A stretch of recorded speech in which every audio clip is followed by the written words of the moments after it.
You are what I'm looking for.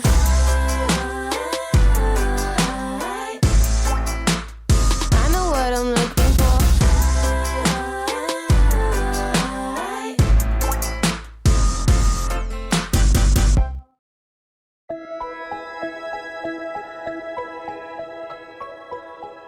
Alright, for my first card, I'm going to dig through my large scraps and select one large pattern. And then I'm going to grab a scrap of colored cardstock that coordinates with this pattern. And I'm just going to simply punch out some squares. I've got a 1 1/4 inch square punch, and I'm just going to go along and punch out a bunch of little squares from both patterns. Now I ended up punching a lot more than what I needed. I could have probably made 3 or 4 cards with the amount of scraps that I ended up punching out. So once I've gone through and punched out all of my scraps, the next thing I'm going to do is grab a piece of cardstock. This cardstock is a 1/4 sheet of heavyweight cardstock. It is 4 1/4 by 5 1/2. And I'm going to grab a ruler and I'm going to create the center point of this card. So I want everything to be symmetrical, and I'm going to just mark at 2 1/8 across the 4 1/4 inch side, and then I'm going to draw a line from the top to the bottom. Okay, and then I'm going to turn around and I'm going to measure across the 5 1/2 inch side. I'm going to make a mark at 2 3/4 and then draw a line all the way across. So this creates the cross section, or basically the starting point where I want to start adding my pattern. So I'm going to grab some liquid glue and my first little square of paper, and I'm going to cover this with some glue, and I'm going to line all 4 corners of this little piece of scrap up with the 4 lines. So in this way, when I start adding the other pieces, everything else is going to line up perfectly. So this is directly centered on the piece of cardstock that I have, and now I'm going to start branching out. I'm going to take another one of those pattern scraps and I'm going to line it up right on that line as well. Both corners are lining up on the center cross section. Okay, so I'll use my liquid glue and press that in. And then I'm just going to keep going. I'm going to keep adding the pattern scraps, one on the top, one on the bottom, and then I'm going to bring in the colored cardstock and I'm going to fit it in between the pattern scraps. And I'm just going to go ahead and creating this pattern as you see here and applying those little squares down, and then once the colored cardstock is glued in, I'm going to add in the next piece of pattern paper and I'll glue that in. And then I'm going to run through this whole sheet doing the same thing, just gluing all those pieces down. And then once I come to the end, I will have some pieces hanging off and I'll just trim those up and then use the little tiny scraps to fill in any leftover spaces that are still sort of empty on my pattern. So this was quick and simple. This whole background came together in a matter of a couple of minutes. And the next thing I'm going to do is trim this panel down. I did get some glue on the front of the cardstock, but I'm not too worried about it. So I'm going to grab my paper trimmer and I'm going to trim this down to 4 by 5 1/4 so that I have a nice little white border all the way around on my card base. And I'll glue this piece down. And then the next thing I'm going to do is grab a gel pen. I'm going to make little stitching lines in all of the solid color cardstock. So then it really pulls it together to make it look like a quilt. And I think that's really fun. So I didn't use any extra supplies here. I used a card base and some random scraps in my stash and filled all of those colored cardstock squares with my stitches. Next, I'm going to grab a sentiment. I'm going to use some jennycarddesigns little sentiments here, and I'm going to use the white sentiment strips because we have a white card base and it'll just tie everything in together. So I'm going to grab one of these little sentiments here, and I'm looking for a birthday one.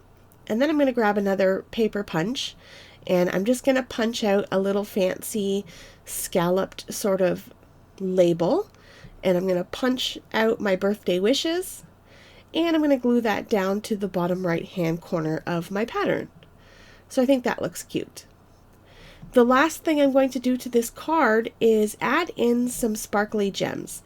So I'm putting little dots of adhesive where all of the little corners meet up on my pattern. So I ended up using like 17 little gems here. And I think it just kind of pulls everything together and adds that little bit of extra shine. And then I just want to add 2 little gems to the little scallop edge of my label. And then that's it. This card is complete. Super simple, and those little gems and stitching add that little elevated look. And here's a close-up look at our finished card project.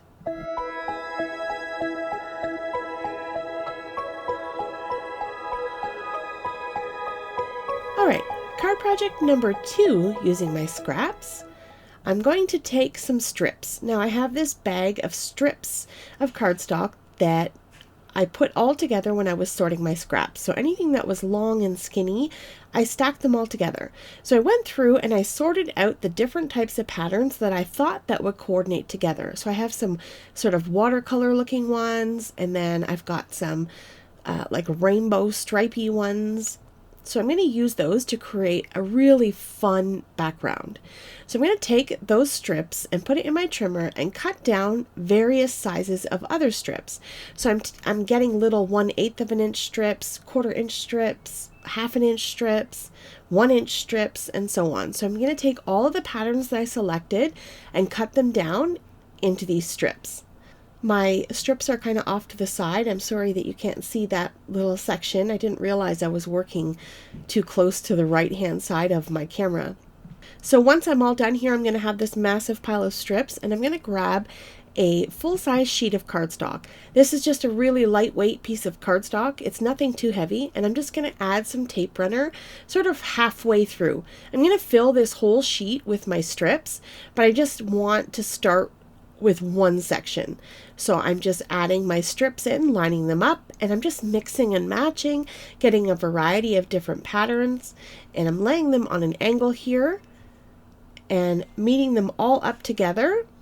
And I really love this fun and rainbow style party background. It's really cute. Once I get that first section done, I'm going to cut off any of those little excess scraps that run off the side, and I'll use the little bits and pieces to fill in any blank areas that are left over.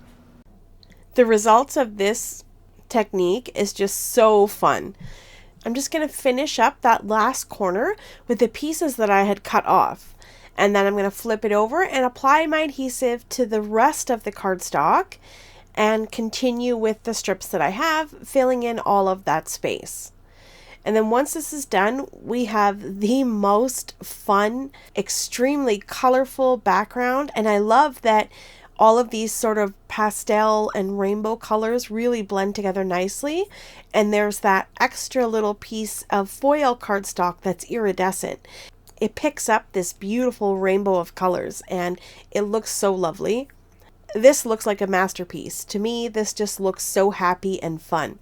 Now I'm going to take this, and although it hurt my heart, I had to cut it up. I wanted to create some cards with this piece.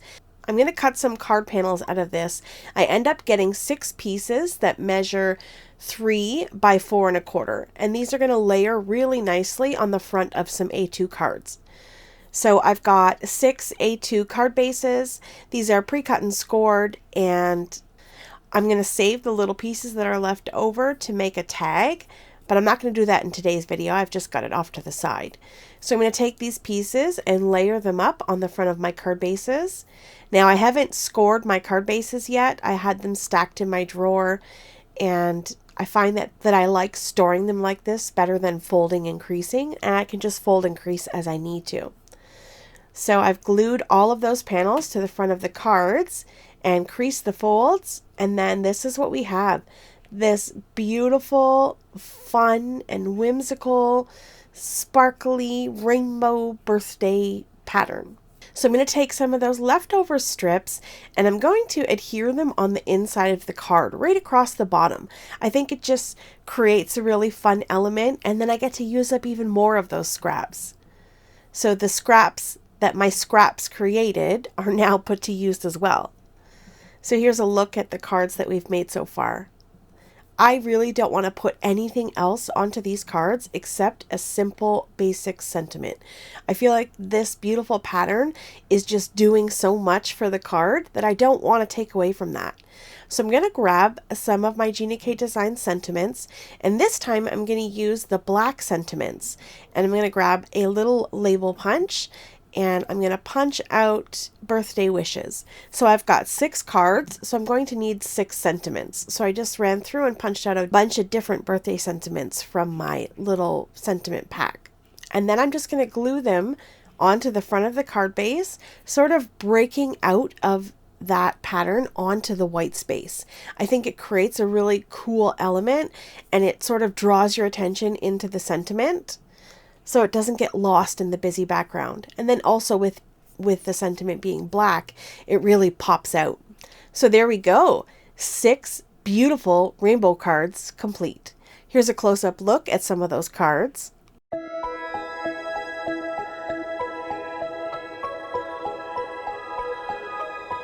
Okay, for my last scrap project, this one was so fun. I enjoyed this so much that I made a ton of these little projects. So what I've done is grabbed a bunch of scraps that coordinate together, and I've got 3 different size scallop punches. Now you could do this with any sort of punches that you have, or dies even, if you want to run it through your die cut machine. The idea here is to layer up 3 of the same style of punches or dies in different sizes. So I'm actually creating a bunch of little flowers. So I'm punching out all of these scallop circles, and I've got a whole bunch of different patterns. I'm using all 3 punches and just punching out a huge pile of different various sizes and colors. And what I'm going to do is put them all together. I'm going to layer them up with the large, the medium, and then the small. And then I'm going to grab a little pokey tool and poke a hole. Now I started with using adhesive, but as I went through, I found I didn't need the adhesive. So I'm just going to poke a little hole right in the center of this little stack of die cuts. And I'm going to take a brad. Now I've had these brads in my stash for over 5 years, and I've never used them. So I went through and created a ton of these little projects. And I had so much fun with it. Once I was done recording this aspect of it, I went back and I did a whole bunch more. So I'm going to use these little flowers and create a large slimline card. So this card measures 4 by 9 inches. This is a JennyCarddesigns craft slimline envelope and craft cardstock. So I'm going to take a bunch of these little flowers and I'm going to line them up onto my card and just pop them on. I've got some foam adhesive that I'm going to use to cover the little brads, and then adhere my little flowers down all popped up on the front of this card. This is so cute. At first I thought I would lay this out sort of tall and use it as a tall slimline, but once I was done, I decided to turn it and make it long ways. So I thought this was so much fun and so super cute, and there's so much dimension, and I just use scraps to create this and nothing more. So I've got some more of my JennyCarddesigns sentiments. I'm going to use one that says congratulations and take that scalloped label punch and punch out my congratulations. And then I'm going to pop this in between a couple of the larger flowers, and then that's it. I'm not going to do anything else to this card. This is so cute and fun and super easy to create. So if you don't have any ideas or inspiration, you can just go to your craft room, grab some punches, punch out your cardstock, and make some embellishments for your cards. And there we go. This card project is complete, and it fits perfectly inside of this slimline style envelope. And that's it. Here's a close-up look at all of the different floral embellishments that I made. I hope that this video has given you some inspiration to get to scrapping it up in your crafty space and creating some gorgeous, scrappy projects. Thank you so much for taking time out of your day to spend it here with me. I appreciate the support as always. Coming up on screen is a playlist for some of the other scrap videos that I've got so far in this Scrap It Up series. Have yourself a lovely day, and I will see you in the next one. Bye!